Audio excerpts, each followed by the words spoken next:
L'ancienne première dame de Côte Simone Gbagbo a levé un coin de voile, ce dimanche 3 avril 2022 sur son nouveau combat politique.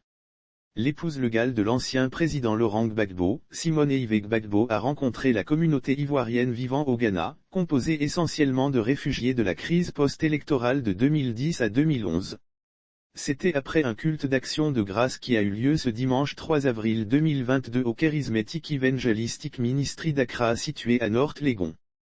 Durant son intervention, la marraine du mouvement des générations capables, MGC, est revenue sur une révélation qu'elle a reçue lors de son séjour carcéral. Ce combat doit consister à se mettre au-dessus de la colère, au-dessus des ethnies. Quelques mois avant que je sorte de prison, je ne m'attendais pas à sortir de prison. Une nuit, à 3 heures du matin, je me suis réveillé avec l'envie de prier. Et je suis tombé sur le passage de 1 Roi chapitre 12 verset 7. Ce texte parle de l'accession au pouvoir de Roboam, mais il y avait des palabres comme il y en eut en Côte d'Ivoire. Notre pays était même coupé en deux. Ces gens qui en voulaient à Roboam ont dit ce qu'il attendait.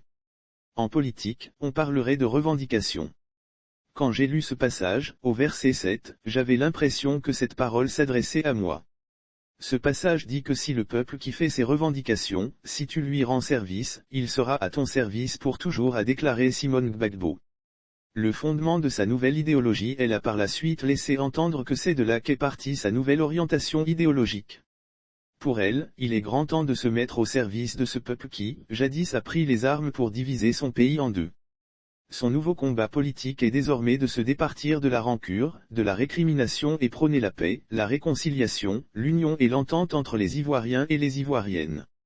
Le nouveau combat de Simone Gbagbo: j'ai dit au Seigneur, j'ai trop d'amertume dans le cœur, j'ai trop d'humiliation dans mon cœur. Mais le Seigneur, dans sa parole me dit, si aujourd'hui, tu réponds par des paroles bienveillantes à ce peuple, il sera à ton service pour toujours. Il faut être capable de cela. Ce combat doit consister à se mettre au-dessus de la colère, au-dessus des ethnies et de trouver des solutions aux problèmes que les gens vont vous poser. Si on ne pardonne pas, on ne peut pas réunifier notre pays. Et ce combat-là, nous allons le gagner, a ajouté Simone Gbagbo. Lire aussi Ghana, vive tension dans les camps de réfugiés avant leur rencontre avec Simone Gbagbo. Quant au pasteur Stanley Mansa, il a invité le peuple de Dieu à se lever et combattre pour remporter les victoires sur les plans physiques, spirituels, sociétaux, etc.